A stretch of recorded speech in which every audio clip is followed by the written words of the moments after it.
Hello everyone and welcome to Accidental Community Series. This is the first of many to come.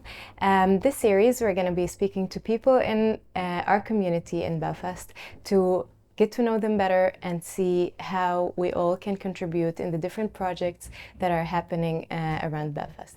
Today we have Ainle to speak about his work in the community in Belfast and also in Palestine, and about their last campaign to support families in Gaza. Welcome. Thanks very much.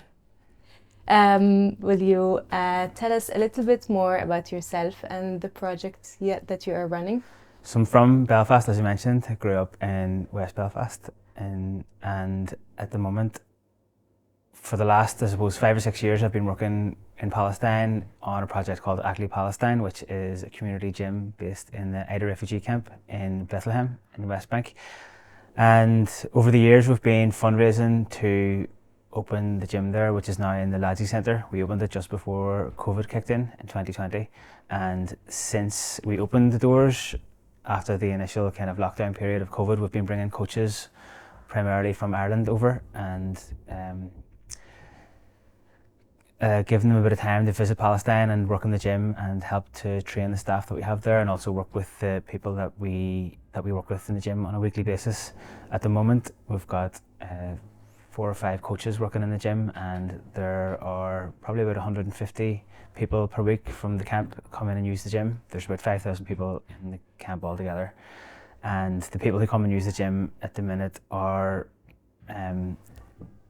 there's men and women and kids, there's people with disabilities, and there are patients from the community health project that the Lajee Centre run as well come in, and the coordinator and the main coach in the gym is Aida, has been doing a great job over the last number of years in developing the services that we're providing there, and also helping to train the staff and kind of just develop the project in general on the ground on a week-to-week basis. Nice. And can you tell me like what brought you to Palestine? Like, how did it start? How did you end up opening a gym in Palestine?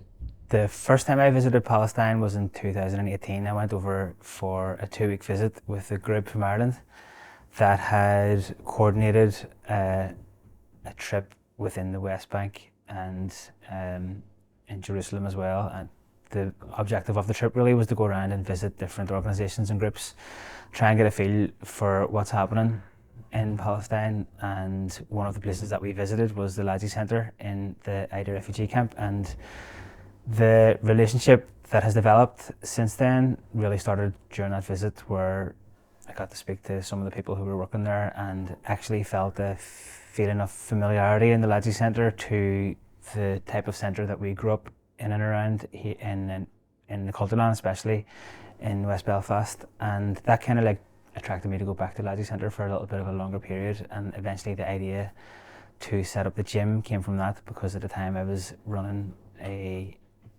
similar gym in Cork, which is called ACLAI as well. And once we had decided on the idea, that kicked off 2 years of fundraising, and then we had to get the gym equipment in and get the place opened, and then start training the staff on how to work with people in the kind of style that we've developed over the last 10 or 15 years with ACLAI in general.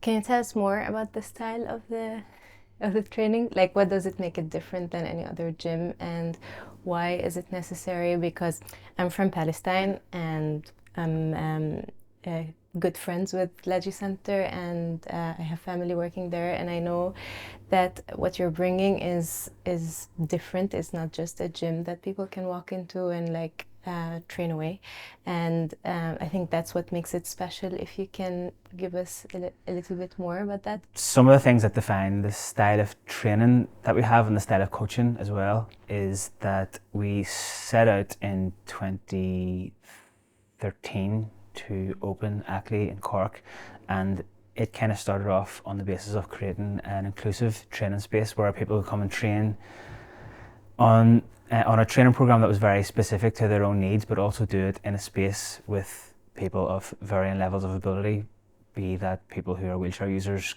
training with people who are for all intents and purposes, able-bodied, older people training with younger people, and men and women training in the same space as well. And the style of coaching that we've developed is very much kind of built around addressing people's individual needs and also working with people kind of on a very personal level and helping them develop strength and mobility to allow them to move more independently. So the training style is very much based around the main movements that we do as people, like the ability to pick things up, push things, pull things, and jump and sit down and stand up and get off the ground and so on. So we sort of developed the training style around that, and the coaching style then, I suppose, came from building the training style around those core movements, which is probably something that's unique enough. There are some people in Ireland who are doing a really good job that style of training as well, but I guess just having worked with so many people over the years and for such a long time, that we developed our own unique style of coaching, and we also put a lot of thought and effort into like the design of the facility to make it inclusive and to make it where it was kind of bringing people together, even if people were working on their own individual training programs, that they were still in the space at the same time as other people who might have been working on something completely different, but it was kind of bringing them together in a non-competitive and inclusive kind of environment. So we tried to replicate that style and that atmosphere for the gym in Palestine, and it's been working very well. I think it's quite a unique thing to bring into Palestine as well, which is kind of one of the main challenges that we had in opening the place in the first place, was to kind of convince people of that style. But I think once people started to see the results from the training, then that's the kind of best endorsement that you could give to anything, when you start to see proper results coming from it. Nice. And to close about the gym and move to your most recent campaign that you have done, what's next? What's the next? Like, what's the future of the gym at the moment? Like, what are the next plans? The gym in Lajee Centre, it's a long-term project, and some of the ongoing targets we have is that we kind of can work with a broader base of people, be able to bring more people in through the doors every week, and also to train more coaches. I think that when I was there the last time in May, we had a really good training course for coaches, and we trained up 10 or 11 brand new coaches started their training process, and they're really into it and bought into it. So I think that there's great scope there for teaching other people how to coach in this training method and get them interested in it, so that then they can go off and kind of have a positive impact on the people that they end up working with. Yeah. And you're moving to a bigger space? Yeah, we're renovating the space next door. In 2020, when we opened the original gym, the room is kind of in an L shape and served us really well. We also share the space with the circus school in Lajee, but because of the shape of the room, it kind of meant that you weren't able to see everybody in the space at the same time. So we're moving into a bigger and more rectangular space, which is next door. So that's an ongoing work. We're hoping to get that work completed this year and open up a new gym and kind of a new chapter for the project in general, because it's going to open up a lot more possibilities for us when we do that. Nice. And it definitely means that also more people can get involved, and like the space would fit more people in it. Yeah, for sure. And we also have an international volunteer program that we started a few years ago, where coaches can apply to come and spend anything from a week to a month, sometimes even longer, with us, and come and kind of practice or whatever, apply their own practice to the gym out there and get a feel for what's happening and what life is like in the camp. So that's been something that has been ongoing. We suspended it for a while there when the genocide started in Gaza, as a lot of the activities were suspended in Lajee Centre in general, but we're going to be opening that up again soon. But it just kind of, I suppose, depends on how things pan out with the genocide at the minute. Yeah. And at the end of the interview, we're going to share links. So if anybody watching us wants to join either the volunteering program or make donations to ACLAI, because it's all based on fundraising and like crowdfunding. So we're going to be sharing these links if anybody wants to get involved in any way. And so tell us about your last campaign. How did it start? Where did it come from? And what it is? when the genocide started, and as I mentioned, we suspended most of the activities that we were running in the gym and suspended the international volunteer program. We wanted to do something we just wanted to become active and do something for the people in Gaza. So we came up with an idea to cycle around Ireland and raise money in the different places that we stopped. So we did that at the end of May for 2 weeks. We stopped in 10 different locations around Ireland and had a fundraiser at each location. As we were making our way around, it was myself and my friend Stephen did it with the support of the people who were driving the van for us, and you were in the van for a good bit of that yourself. And we also had great support from our friends who organised the fundraisers at each stopover, people who were looking after the social media with us as well. And for this project we teamed up with Glór na Móna here in Belfast, and also two organisations on the ground in Gaza, the Bethlehem Development Association and the Gaza Star Circus School. They are our partners in this project. So basically we went around Ireland and we had these fundraisers, and we had an online fundraising campaign on DonorBox as well.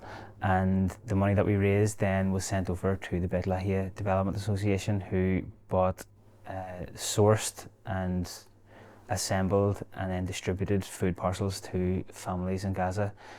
We were able to buy a substantial food parcel for a family for about £80 or something like that. So at the end of the campaign we had over 65,000 raised on the online campaign, and an extra 10 or 15 raised through the fundraisers that we had around the country. So that's kind of a significant enough amount of food parcels. We were also able to put some of that money towards running little circus kind of entertainment workshops for kids in Gaza through the circus school over there as well. So that was kind of the short version of that campaign. And I want to say that I think this is my favorite part of the campaign, that it's not only just delivering food parcels and turning your backs away. The sort of like the impact on children and also supporting young men and women financially and having something for them to do is actually my favorite part, because it's very important with everything that is happening, like in the peak of darkness, that we still have ray of hope, and people in Gaza are like, do want to live, and they look for any sort of happiness amidst everything that's happening and the genocide that's being committed against them. So I think this is one of my favorite things that and also makes it unique and different than any other campaigns, because I've seen loads of campaigns sending food and aids and so on, but it's really important to kind of do something for the community and bring people together, and especially for children who are living the worst childhood anybody can imagine. So yeah. I think the project overall for the Ride to Gaza project, which was the cycle around Ireland, despite the fact that we raised more than double the amount that we set out to raise, it's only a drop in the ocean of what people in Gaza really need. And it's, it's not for us to say that our food parcels are going to have a really big impact on a family, but at the same time, or that the circus workshops are going to have a big impact. At the same time, on the Irish side of the project, it was very much a community-based project.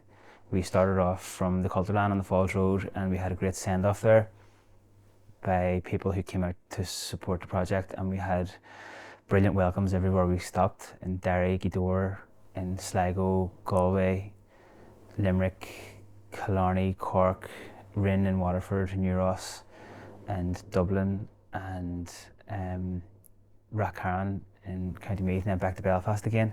Everywhere we went, we were going into small communities that had heard about the cycle and were willing to get behind it and donate a little bit of money towards the project as well. And accumulatively, I suppose we did raise more than we had set out, but I think one of the most important things about the entire campaign was that it was a community effort. We went all around the country and maybe brought people out to some of the fundraisers that hadn't been to fundraiser for Palestine before, and that we were able to then send that money to a community organisation that's working on the ground in Gaza to do like what they could do to the best of their ability for their own communities. So the important thing is that it was a community effort here, and that the money went into a community effort in Gaza for them to be able to decide like what needed to be done with that money. Yeah, and so you managed to get the money delivered to Gaza, and they distributed food parcels. They are now in the process of distributing these food parcels. Okay, that's very good. I think that's very important to know, because a lot of people are questioning if the money gets there, and how did you manage to do it? The organisations that we work with have been incredibly professional and efficient despite the circumstances that they are living under. And we've had regular updates with them, and we're in very good communication with the Bethlehem Development Association in particular, who have been sending us just videos of the parcels being assembled. Each parcel has got a sticker on it, which is numbered and has got the logos of the organisations that are involved in the campaign, and they're being hand delivered and signed for in Gaza, which is a great kind of testament to the work and the commitment of the people, the volunteers who are delivering the parcels, because they're doing it in incredibly difficult circumstances. We primarily put all of the updates from the campaign on our Instagram page, which is ACLAI_Palestine. It's the sort of home for the ACLAI Palestine gym, and we use that platform to promote this Ride for Gaza campaign. So if anybody wants to log on there, you'll see updates going back years with ACLAI Palestine, and also the kind of daily updates and the stopovers and videos and pictures from the trip around Ireland, and also some updates from the teams in Gaza who have been delivering the food parcels, and that's an ongoing process as well. So that's a good place to check it out. It also has got the link for donations to the donor box campaign, which is still open for another short while. It's in the bio for the Instagram page, ACLAI_Palestine. Yeah. Thank you very much, Ainle. And we're gonna share all the links basically to the Instagram page and to everything else that ACLAI are up to, for anybody if they want to get involved in any way possible. And thank you very much for being here today, and hopefully we'll get a second update when the genocide is over. Thank you.